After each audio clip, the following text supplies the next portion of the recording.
Welcome to the RIISE podcast, where inclusivity is our priority.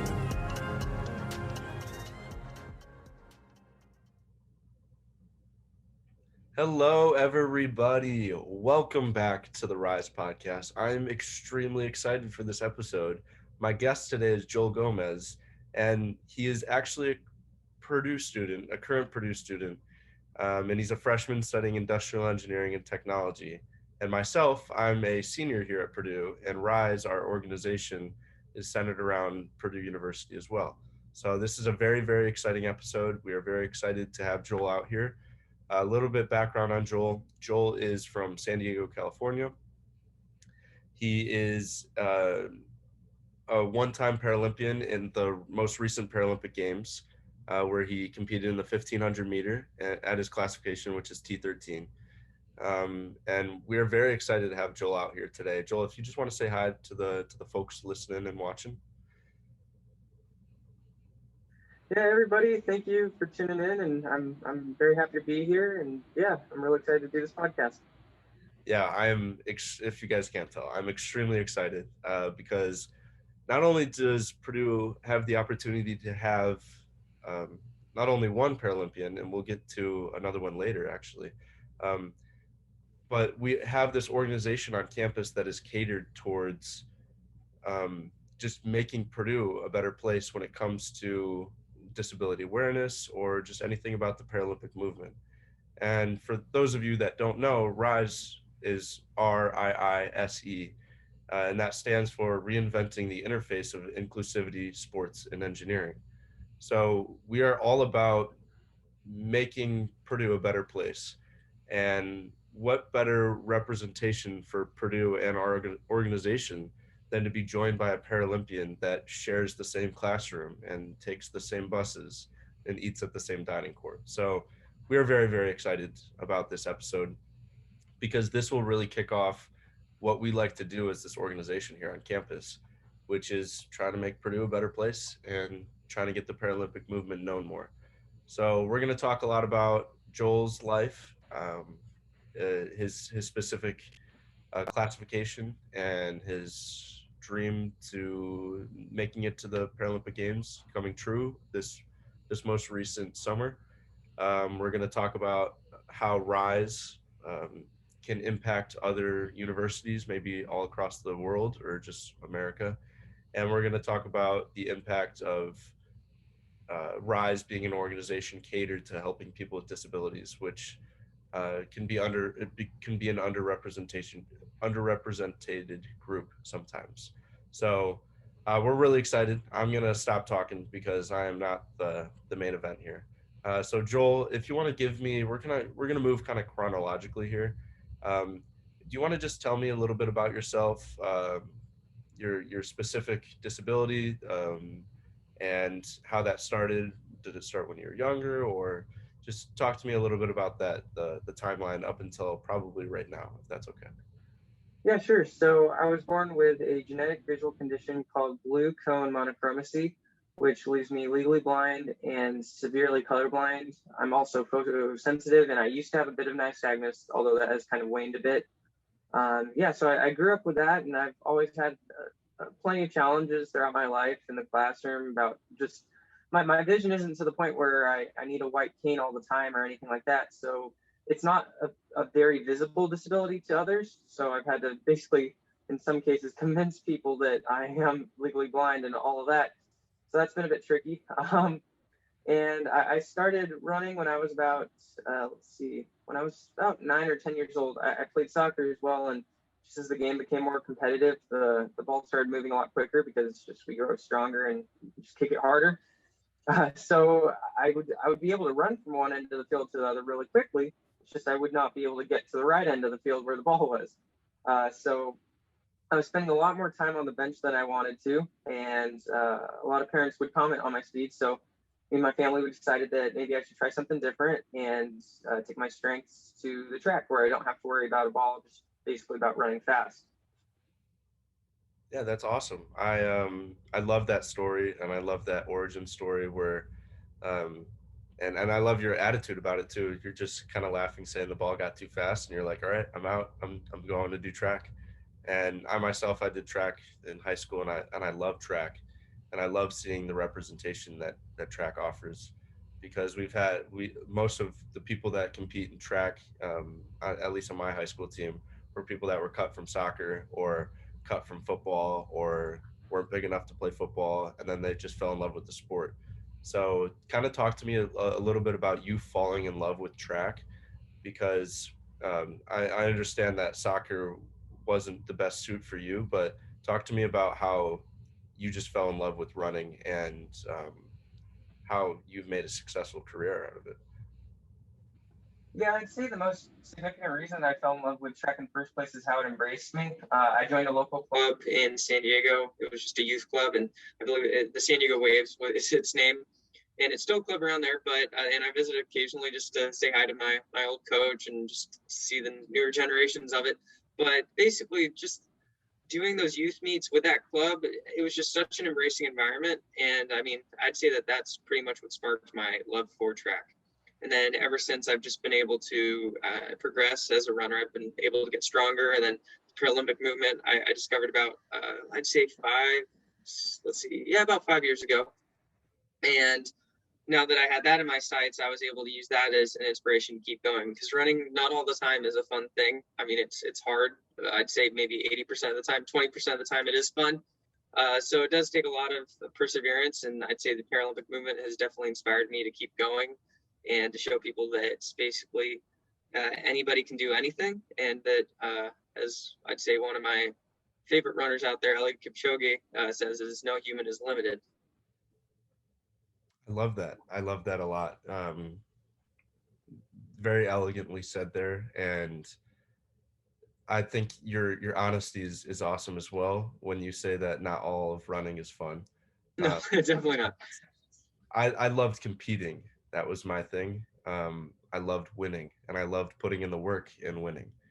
Um, but the running aspect of it wasn't exactly my favorite.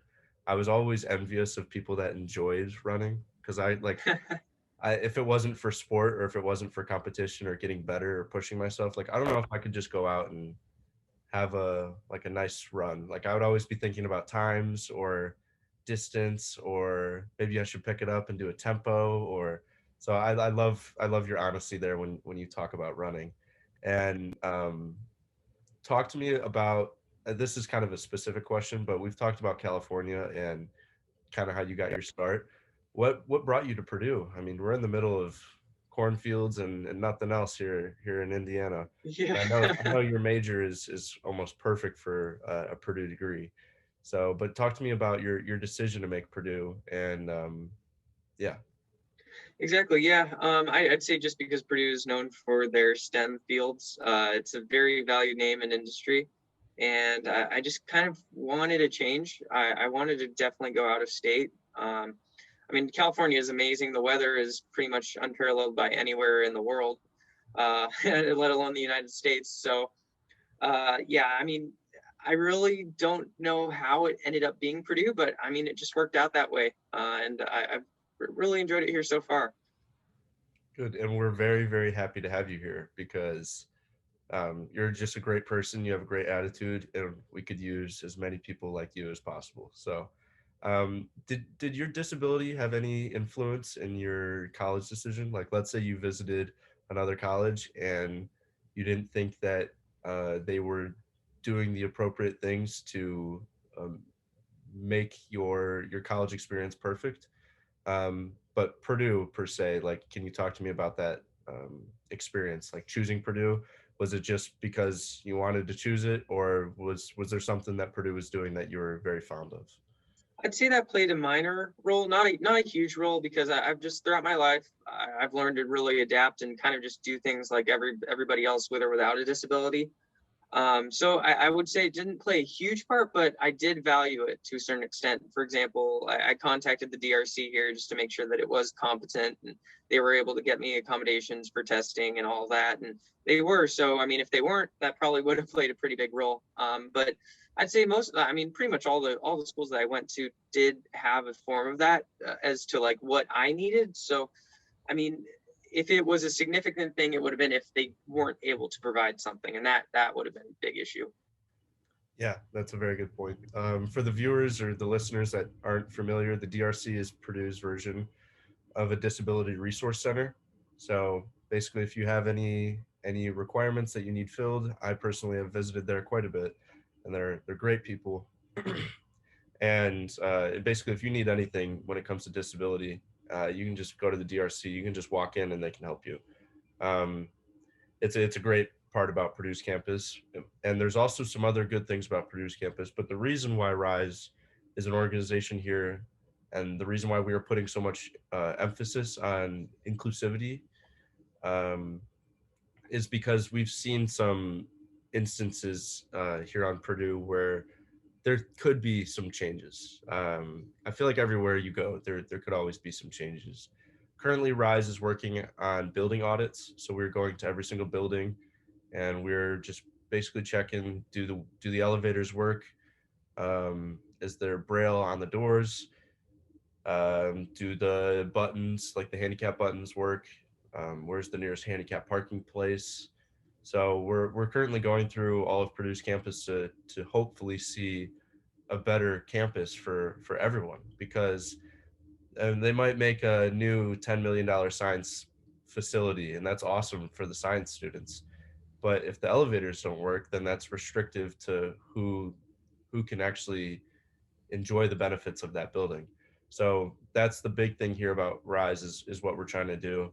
And we're also trying to get sports that you can see in the Paralympic Games here as intramural sports, because I just think that would be awesome. We're currently working on getting wheelchairs, and we're going to put those wheelchairs in the CORAC, which is Purdue's version of the gymnasium that everyone shares.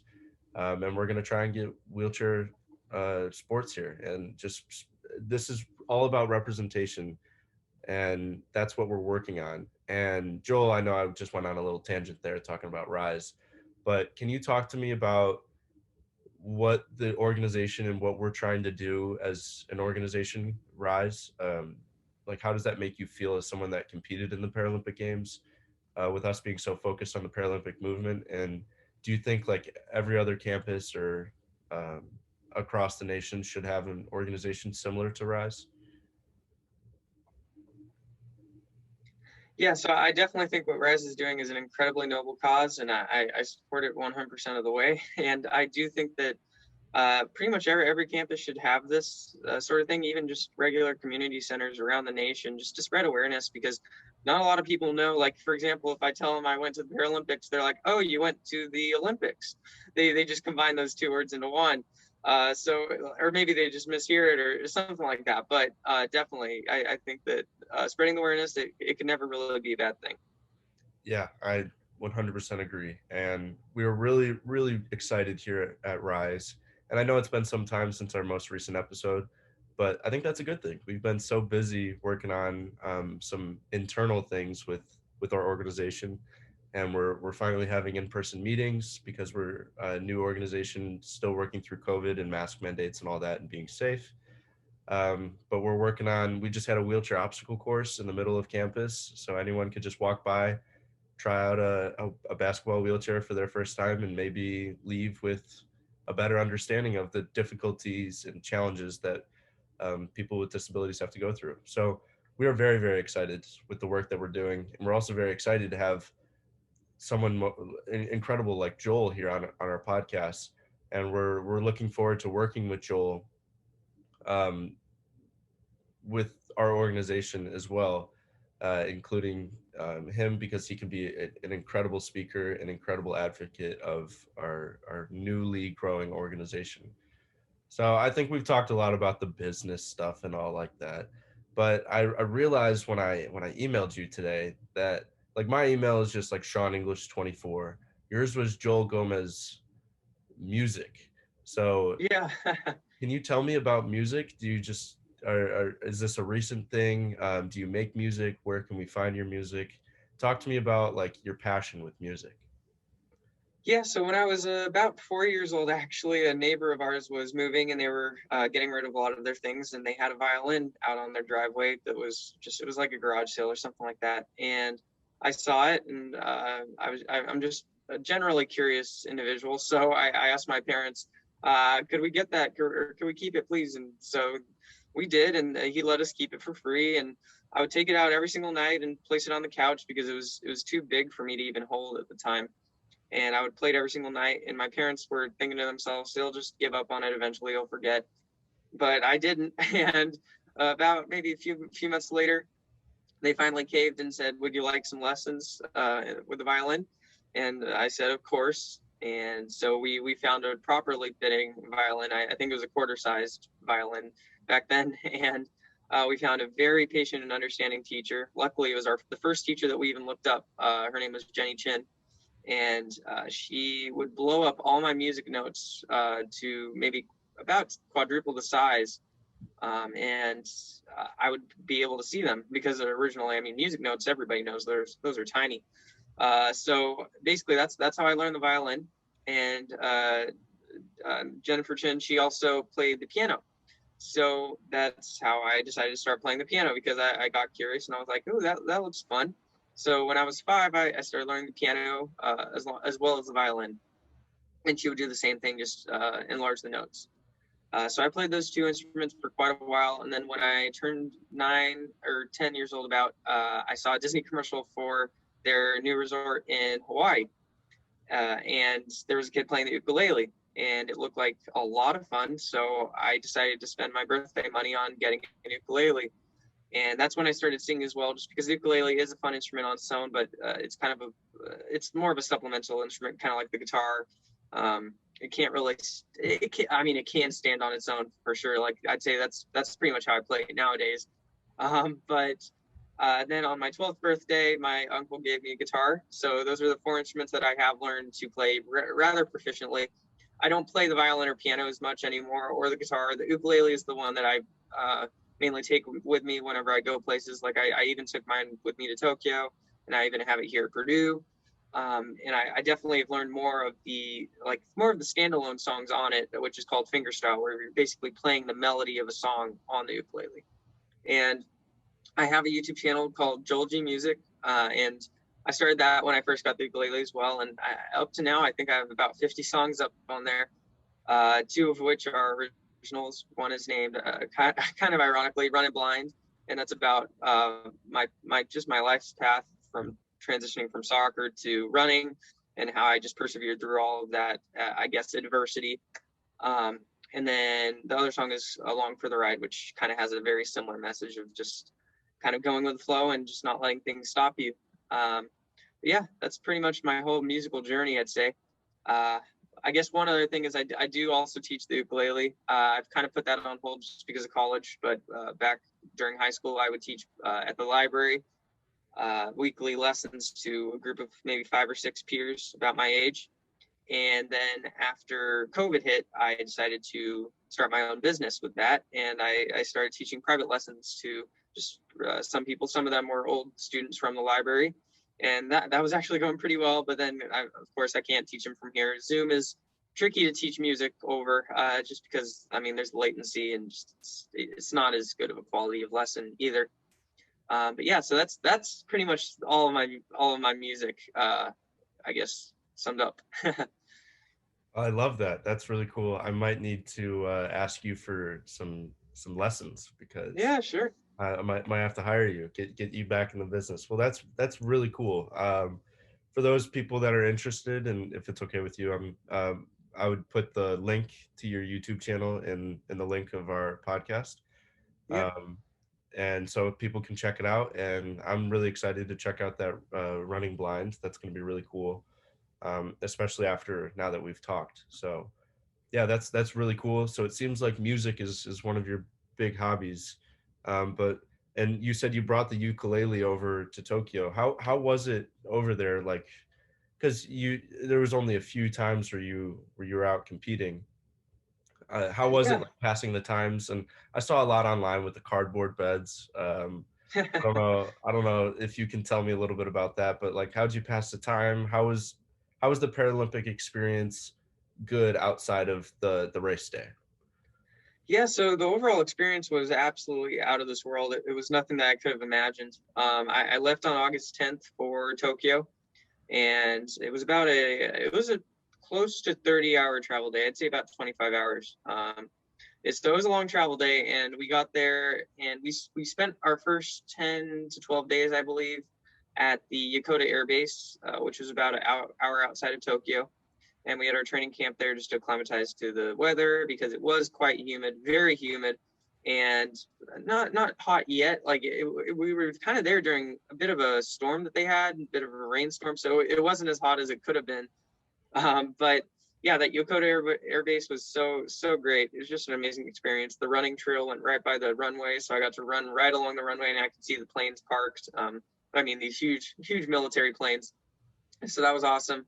The track was great, and the food was even better, really. I was very surprised, because military food you wouldn't think would be too great, but it was quite a surprise. And then after that, we moved into the athlete village, and I believe that was about 10 days out from my race, and that was on like August 21st, I believe. And the village was absolutely out of this world. And I think I got pretty lucky with the dorm that I got, because I had a single room. I mean, it had 2 beds, but I requested in a survey from a long time before we left for Tokyo to have my own room if possible. And I recommend that to all Paralympic athletes if they get the chance, because it was great having my own room, not having to kind of put up with another person. Yeah, but the dorm was absolutely insane. The view was incredible of Tokyo Bay and the Rainbow Bridge, and the food was out of this world. 24-hour dining hall. I do like Purdue's dining halls here, but I have to give it to Tokyo, I think, for that. And it was a bit difficult coming back here right after Tokyo, just to come to the dining halls here. I was a bit disappointed at first, but I've grown to like them for sure. And the stadium was just absolutely out of this world, huge. The track was one of the fastest tracks I've ever run on, in the sense of its grippiness and the type of material that they use to build it, because it's not just a form of rubber, it's a very specific type of polymer that they use to design it, just to make it basically as responsive as possible. So that was just an amazing experience, and just the whole ride was just it was surreal, I'd say. That's awesome. That's really cool. And Purdue's dining courts are actually pretty good. So Yeah. Tokyo must have been really, really good. Yeah, well, I mean, one of the best things was 24-hour dining hall, meaning it never closed. So that's one issue with Purdue. I have to time my meals a lot more. Like, I have to say, okay, I'm going at this time, otherwise I'll forget in a sense. Whereas there, you just go whenever you felt hungry. So that's I mean, if Purdue could ever improve their dining halls, it'd be having a 24-hour dining hall. But that's maybe 50 years in the future they'll have something like that. But yeah, we'll see what we can do as an organization to get 24-hour dining. Yeah. I'll talk to my people. How about that? Yeah, that'd be great. Well, that's incredible. I love hearing your story and your perspective there. That plane story that you told, and that experience, just beginning to end, would be awesome. Yeah, that's really cool. Thank you so much for sharing that. And thank you so much for talking to me today and sitting down. And we look forward to working with you very closely in the future with RIISE. And we look forward to all cheering you on, and whatever steps you got to do here. And if you ever need any help with Purdue or any advice on anything, just let me know. I'm an old man here now. I'm a senior, so I'd love to pass down my knowledge. But we'll definitely stay in touch. I'm very much looking forward to working very closely with you, especially with RIISE. So yeah, I just want to thank you so much for taking out the time. It was an awesome time talking to you, and I'm very, very excited to get this out so the viewers can hear our conversation, because this is one of the best ones we've had. Awesome. Well, I really appreciate you having me again, and it was great talking with you. And if anybody ever has any questions, feel free to reach out, and feel free to also check out Joel G Music on YouTube. I haven't uploaded in a while, but yeah, definitely. Yeah. That's awesome. And if anyone is interested in contacting Joel, I will have his Instagram in our description of our podcast, and I will also have the music is YouTube music channel in the description of our podcast. And if you want to check out any of our other episodes, you can just find it in our link tree page in the description and bio of our Instagram, also in our Twitter and our LinkedIn. And we have a website now, so you guys can check out the RIISE website. There's a lot of big things coming up soon. We're very excited for the direction that we're taking this organization, and we're very excited for more podcast episodes as well. So yeah, again, Joel, thank you so much. This has been awesome. Just any closing remarks? Yeah, no, I mean, really, just thank you. And I definitely am proud to be a supporter and a part of RIISE, and I'm looking forward to see how the organization grows in the future. Awesome. Well, everybody, thank you so much for coming out. This has been the RIISE podcast. Thank you and have a good day.